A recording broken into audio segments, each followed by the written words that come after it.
All right, this is Honors Algebra 2 Pre-Calculus. We're doing 5.7 in Algebra 2. This is our first video. It is curve fitting with quadratic models. So recall that we can make a unique line through any 2 points, right? Because in any 2 points, I could use those 2 points to find slope, and then I could use point slope or slope intercept to find the equation of the line through those points. So we can make an exact quadratic curve out of any 3 points. So just like we can make a unique line out of any 2 points, we can make a unique quadratic through any 3 points. In fact, you could make a unique cubic through any 4 points, but we can keep playing this game, and you could make a unique quartic through any 5 points, etc. So we do this by using the general equation y equals ax squared plus bx plus c. We then plug in each of the 3 points, x comma y, to create 3 equations involving those unknown coefficients, a, b, and c. We then use matrix equations or any other option, but by far, matrix equations is the fastest way to solve using your calculator to find a, b, and c, and then we write our equation in the general form with those values for a, b, and c. We can also use our calculator to approximate a quadratic curve using a thing called a quadratic regression, which is essentially a best fit parabola.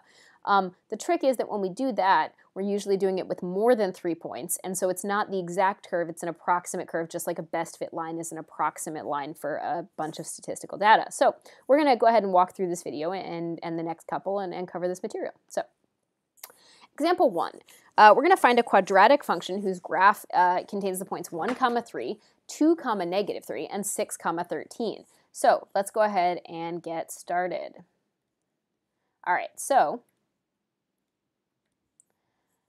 we know that the general equation is y equals ax squared plus bx plus c, right? So I'm now going to go ahead and use the point 1, 3 to make an equation using these values, right? So 3 equals a times 1 squared, which is just a 1, plus b times 1, which is just a 1, plus c, right? So the equation I'm going to end up with for this, and I'm going to go ahead and put the y on the other side, because usually that's what we do when we write a matrix equation, is we have our variables on the left-hand side and our constants on the right. So I end up with this equation. If I do the same thing with 2, negative 3, right? I'm going to get negative 3 equals a times a 2 squared plus b times a 2 plus c. So I end up with an equation that looks like this: 4a plus 2b plus c equals negative 3. It's a second equation. And my third equation is going to use 6, 13. So I'm going to get 13 equals a times 6 squared plus b times 6 plus c, which is going to look like a 36a plus 6b plus c equals 13. So this is the system I need to solve, right? So I need to solve this system. Now, there's a ton of different ways you can solve it. We spent a lot of Chapter 3, in fact, almost all of it, solving systems of equations, and we spent Chapter 4 with matrices. There are tons of ways you can do this, but by far, without question, the smartest and fastest way to do this is to make this a matrix equation that looks like this. We're not talking that Gaussian elimination stuff that made your brain feel broken. We're talking put this in as matrix A, know that my matrix B is A, B, and C, right? Or my matrix X, rather, right? The one we're trying to solve for, right? And then over here, I have a 3, a negative 3, and a 13, and that's what I'm going to put in as matrix B in my calculator. When I do A inverse times B, I'm going to get an answer, and that's how I'm going to do this, right? So let's go ahead and put this in my calculator. So I haven't looked at my matrices in a while, so we're going to just make this happen, right? So when we go to do matrices, right, it's my second and x inverse. Now, I've been doing something with them. I just forget because it was a while ago. So let's go ahead and pick A. I want A to be a 3 by 3 matrix. And then I'm actually able to remember the coefficients without looking, because I know that they're just the x value squared, and then the x value by itself, and then a 1 because it was just a c. And the same thing here, I know it's the x value of 6 squared, and then the x value of 6, and then just the 1 because there was no x in front of the c, and I quit out of there. I go back to my matrix, right, which is second x inverse. I'm going to go over to edit, and I'm going to pick B. Now I want B to be a 3 by 1, and I know that it was a 3, and then a negative 3, and then a 13. And that I did look over with my eyes to check, because you want to make sure you get it right. So 3, negative 3, 13, and I quit out. To use my matrix, I go to second x inverse. I pick A, inverse, which is totally why the matrix button is over the inverse button, because it's something that you use a lot and your calculator is actually quite intuitive. And I get 2, negative 12, 13. So once I do that, right, I get that this is a 2, negative 12, and 13. So that's my A, B, and C. So then my answer is y equals 2x squared minus 12x plus 13, right? So now, if you were able to jump to just the system, like if you didn't show this work, I'm okay with that, right? I just showed it to you so you understand where I got them from. But if you're able to, in your head, recognize that this is a 36 in front of the A, dope, congratulations, good on you. All right, so here's a P1. I want you to try the same thing with different numbers.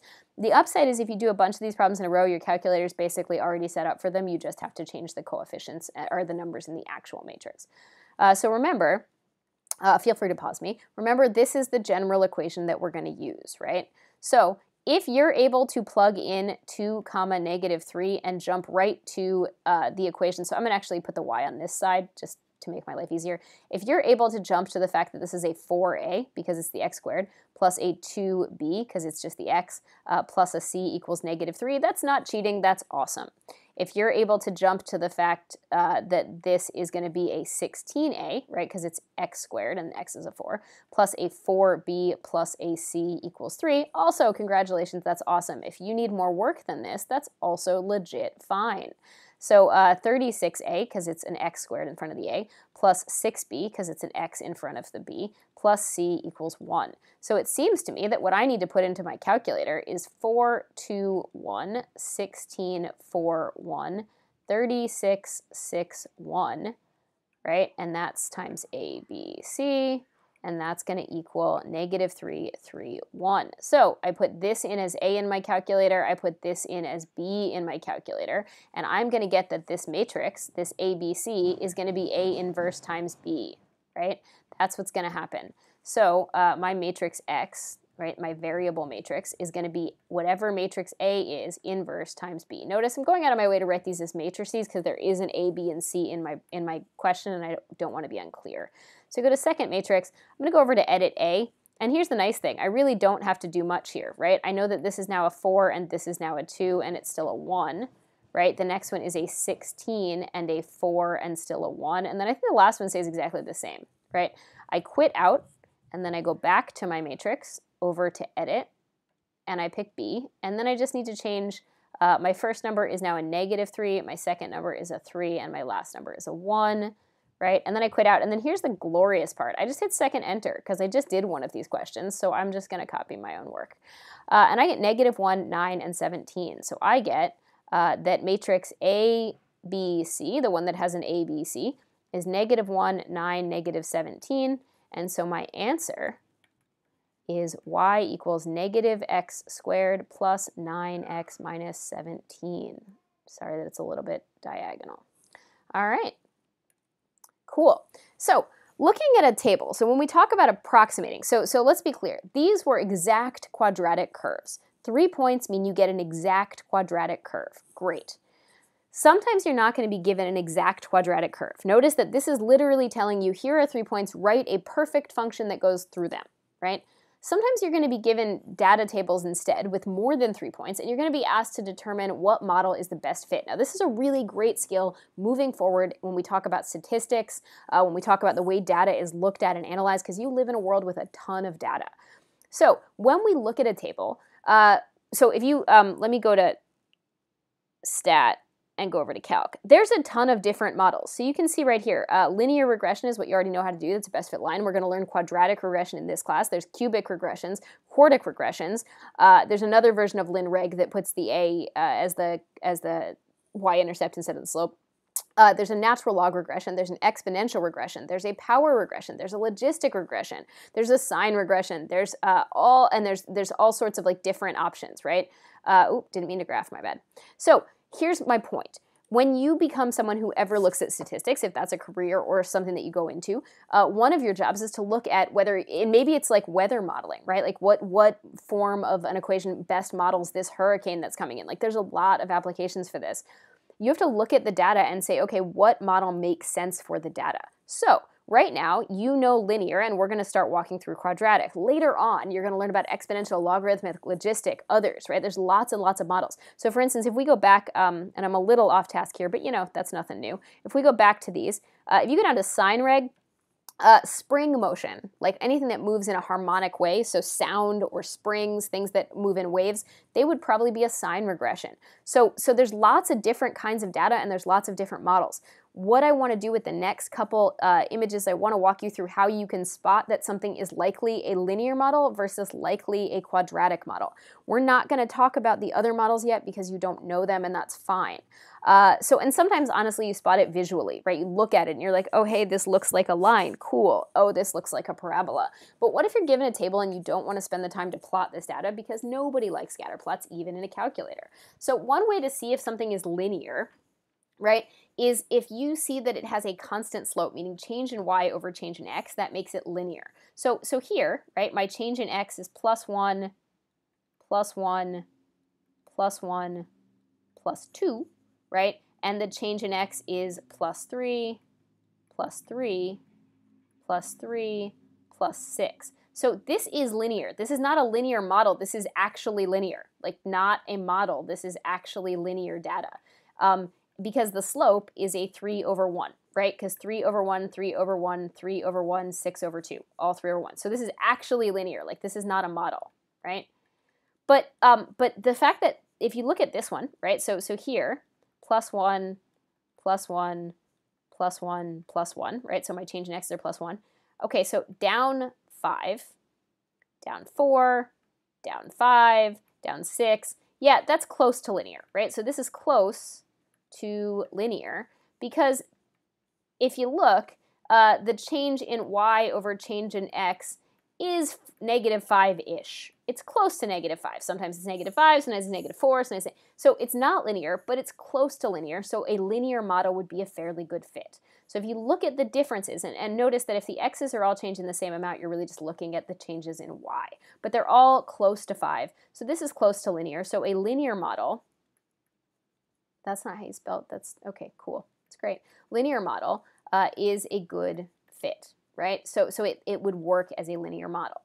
If we're looking for something that's a quadratic model, if we assume that the x's are changing in the same amount, right? And it can be harder if I give you one that's a trick, but most of the time we don't. To figure out if something's quadratic, you're actually going to look at the second differences. So let's look at, so this is actually quadratic. This first example is actually quadratic. So see how the x's are all changing by plus 1. I'm not trying to trick you here. They're all changing by plus 1.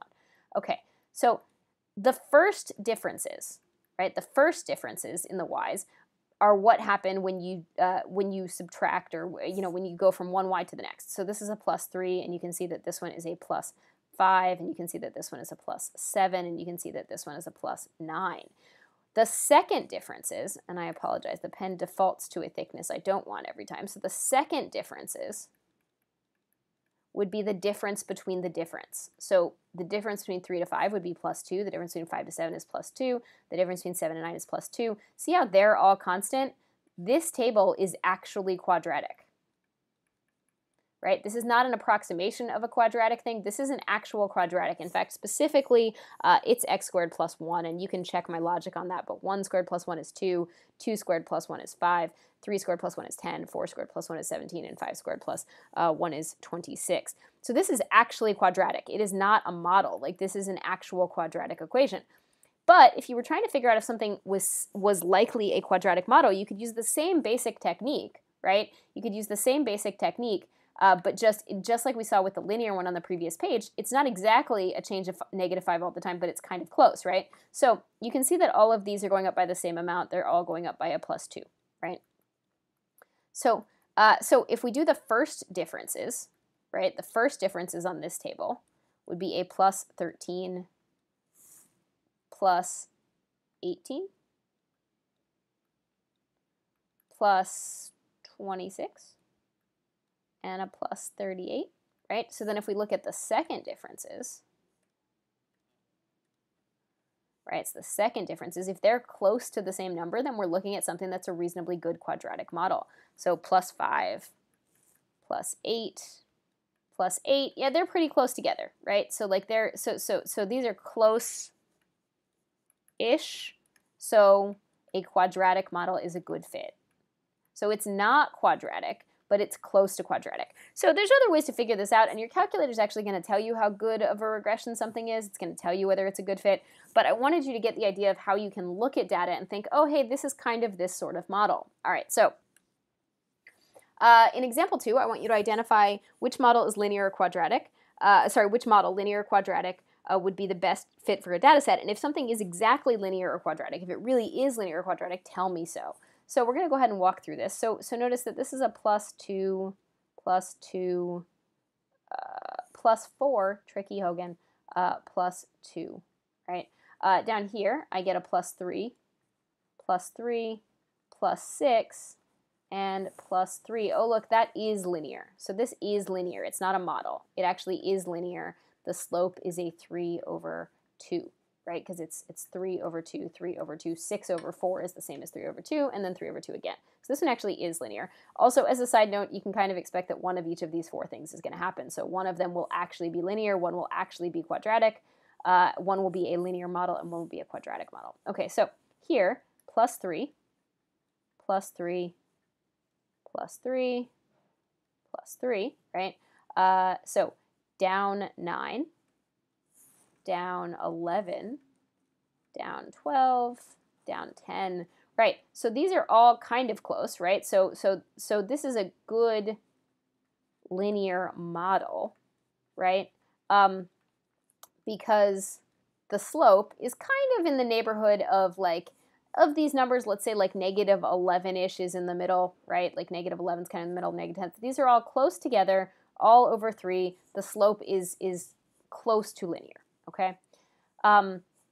Okay, so for the next one, I'm just going to go ahead and cheat and say that all of the x's are a change in +1 because I ran out of space because I wrote up here. So see how it's +1 to get from here to here to here.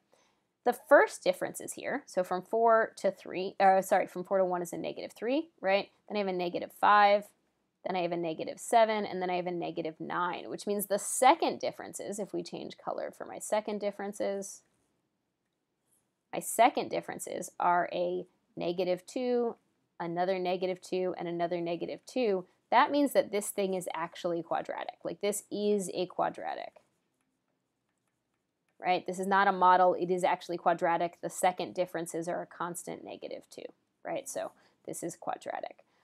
If we look at D, which kind of tells you that this has got to be the quadratic model, right? You can see that all the x's are increasing by 1, right? So change in x is a 1. I just didn't have room to write it. So my first difference is a -7, and then a -2, right? And then a +3, and then a +5, right? So my differences of the differences, my second differences, right? This is a -5, sorry, +5, my brain's slow. This is a +5, and this is a +2, right? So this is a decent quadratic fit, right? Because the second differences, so this is a good quadratic model because the second differences are kind of in the neighborhood of 5-ish, right? 2 is not that far off from 5-ish, so we're pretty close. Okay, so now you're going to try P2, and you can pause me if you want. I'm going to go ahead and walk through it, but you can definitely pause me if you'd rather pause me. I won't be offended. All right, so first thing I want to do is look at the change in x. Now you'll see 2, 4, 6, 8, 10. In this particular one, the changes in x's are all 2, and I'm just going to be lazy and say, hey, that's a 2. So here, right, 14 to 26 is a +12. 26 to 46 is a +20. 46 to a 74 is a +28. And 74 to a 110 is a +36. Yep. All right, so my first differences are not constant. It's definitely not linear, right? These are not the same number at all. But if I look at the second differences, I notice that to get from 12 to 20, I'm adding 8. To get from 20 to 28, I'm adding 8. To get from 28 to 36, I am adding 8. Oh, look, this thing's quadratic. So A is actually a quadratic, right? It's an actual quadratic. It's not a quadratic model. Like this is straight up just a quadratic set of data. When we look at B, 0, 3, 6, 9, 12, I'm just going to be lazy and say that my change in x is a 3 for all of them, right? +3. So here, I'm subtracting 5, then adding 15, then adding 35, and then adding 50. Well, it's definitely not linear, right? Like those are not anywhere near the same, so that's nonlinear. It's definitely not aligned. So this is probably your quadratic model, but let's figure it out. The second difference is I'm adding 20, then I'm adding 20 again, then I'm adding 15. Yep, that's quadratic, right? It's not, so this, B, is a quadratic model. It's not exactly quadratic, right? So it should be modeled by something quadratic. The way I can tell is that these second differences are sort of in the neighborhood of 20-ish, right? 15 is not that far from 20. They seem to be pretty close to constant. All right, for C, my change in x seems to be a +1 every single time. So I'm just going to write that, so +1 every time.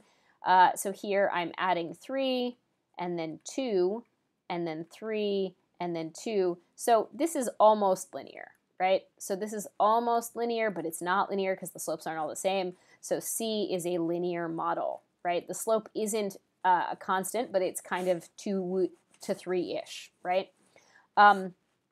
And then for D, right, notice that my change in x is again a +1, right? So change in x is a 1 I'm adding. And then here I add 6, add 6, add 6. Oh, look, and I add 6 again. So D is actually linear. So D is linear with a slope of 6. All right, and that's our P2. All right.